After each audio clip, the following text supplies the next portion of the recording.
You don't get born in a cozy hospital room to the sound of classical music. This is Warhammer 40k, where your chances of a normal life are exactly zero. You just pop out of a spore in the middle of an ice storm on a forgotten backwater rock. The planet is called Urk. Back in the dark age of technology, humanity built thriving mining colonies and hive cities here. But then the orcs arrived, did some massive unapproved renovations, and turned the entire planet into one giant war zone. For the last 8,000 years, the local greenskins have done absolutely nothing but aggressively divide each other by zero over piles of rusty scrap metal. No prospects, no career growth. And then you show up. Just a regular boy from the Goth clan, starting your journey at the very bottom of the orc corporate ladder. Your first real team-building exercise is a raid on an abandoned Space Marine outpost left behind by the Dark Angels. The plan is reliable as a Swiss watch, right until an automated defense turret decides to voice its strong objections. A bolter shell hits you square in the face, obliterating a chunk of your skull and roughly 30% of your brain. For any other creature in the galaxy, this is the end of the shift and a quick trip back to the lobby. But you are an orc. Your biology treats critical head trauma as just a really annoying migraine. Instead of lying down nicely and becoming fertilizer, you literally scoop up the spilling chunks of your own thoughts into your hands, get on your feet, and go looking for a doctor, violently interacting with the local wildlife along the way. Medical insurance and divine Wi-Fi. You make it to the Rust Spike outpost, where you find Mad Doc Brodsnick. Orc medicine essentially involves a surgeon who learned anatomy from tractor repair videos, and where the word anesthesia is considered a swear word. Grodznik is absolutely thrilled that you refuse to go offline. He grabs a heavy-gauge adamantium plate, probably ripped off a suit of Terminator armor, a bunch of wires, and uses a stapler to reattach whatever is left of your brain back into your skull. During the process, you technically cease to show signs of life. You are tossed into the failure pile where a tiny grot, a goblin assistant, starts poking your body with a stick to strip you for valuable parts. But the exact moment his stick touches your new metal head, you violently reboot. You didn't just wake up, you caught a divine signal. You are now broadcasting Gork and Mork, the orc gods. They show you a vision. Endless oceans of greenskins united under a single banner, marching to paint the entire galaxy green. You grab the stunned grot by the shoulder, name him Makari, and deliver your first truly epic speech. Listen closer or I'll batter you. Some orcs are clever, some orcs are strong, I'm both. You order him to paint your vision in blood on a piece of scrap metal because orc literacy is terrible, but you still need a project presentation. From this moment on, you are the prophet. Aggressive mergers and acquisition. Time to clean up this swamp. You walk up to the biggest local boss, a Deathskull named Dregmek, and announce that his management methods are outdated. Being a typical conservative, he empties his combi bolter into you at point-blank range. The shells simply fail to hurt you because your absolute belief in your own invulnerability is generating a localized field of plot armor. You walk up and just casually beat him to a pulp using your new metal head. An orc headbutt is almost a spiritual experience, a way of getting your point across. In just 6 years, you unify the entire planet. You outsmart the cunning bad moons by using the smoke from burning shanty towns, and you outrace the evil suns in their own vehicles. You are now Ghazghkull Thraka, CEO of Urk. Your boys are building mega factories and massing an army. But then the local sun starts suspiciously dying out. Your boys panic, but you, being a masterful PR manager, explain that this is just a sign from the gods. It's time to pack your bags and enter the galactic market. Right on cue, a colossal space hulk, a floating junkyard of dozens of fused ships, drops out of the warp. The only problem is that this ship is infested with chaos daemons. For you, this isn't a problem. It's a free gym membership. You personally march to the main portal where the daemons are spilling out. Out steps a bloodthirster, a giant greater daemon of the war god Khorne. You build up speed, tackle the demon to the ground, and conduct aggressive negotiations with your fists until it stops functioning. Then you just headbutt the portal shut, you name your new corporate transport, World Killer, and set off into the stars. Armageddon, meeting your best enemy. You drop out of the warp right above the imperial industrial world of Armageddon. Your invasion plan is brilliant in its simplicity. You literally ram the planet with your giant space hulk.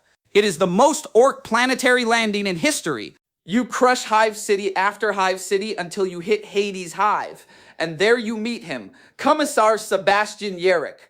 Orcs have a concept called a grow, something like a favorite enemy, an opponent so good you want to fight them forever. Yarrick is just a regular old human, but he is so unbelievably stubborn that he rips a power claw off an orc boss and attaches it to himself. He uses traps, ambushes, and pure spite to ruin all your plans. You become completely obsessed with him. But then the Space Marines Imperial Special Forces arrive. Your campaign stalls. Worse still, the gods stop talking to you. Your migraines continue, but the visions are gone. You hit a brutal existential crisis. You think the gods found someone better. Then your banner-waving grot, Makari, looks at you and says, "Boss, the only problem here is that you stopped believing in yourself."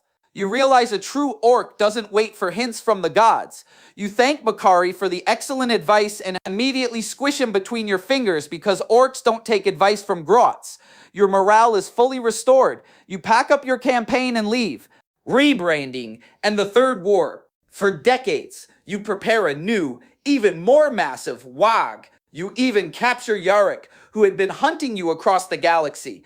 Any other villain would just eliminate the problem. You give him all his weapons back, hand him a ship and say, "Fly home, old man. I'm coming soon and you better be ready," because good enemies are hard to find.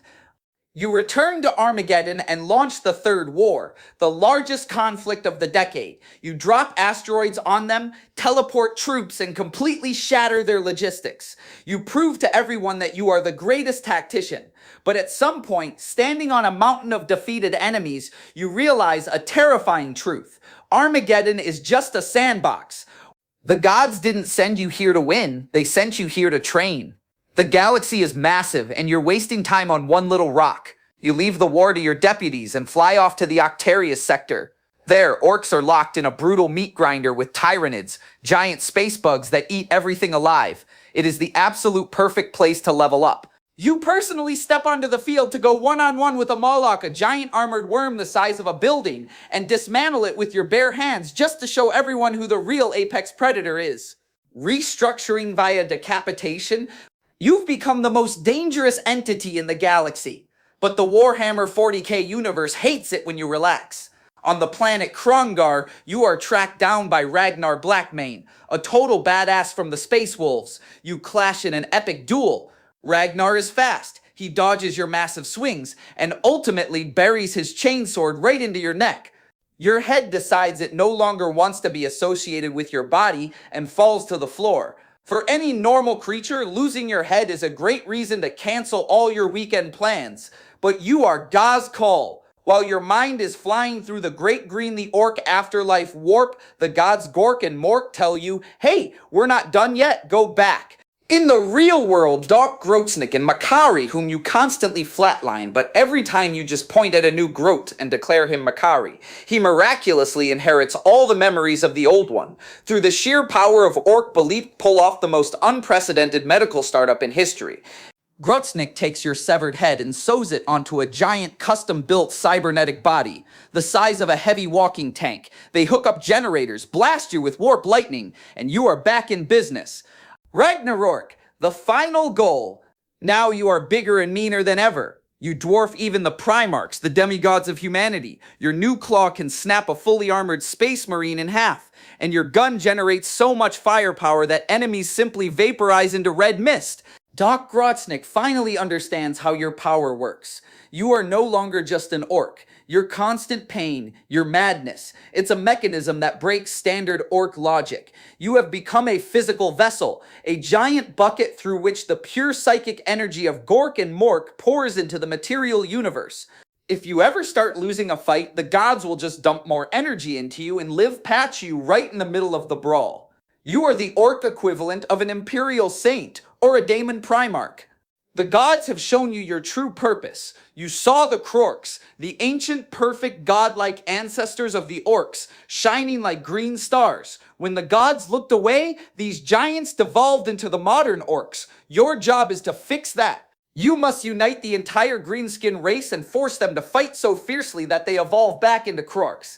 You launch Ragnarok, the final, most massive campaign, an apocalypse that will tear reality apart. You are leading an armada of millions of ships and trillions of orcs. Your plan is simple. Stomp the universe flat and kill absolutely anything that tries to fight back. And you will do it because you are orcs and you were made to fight and win. And this time, the galaxy has dangerously little hope of salvations.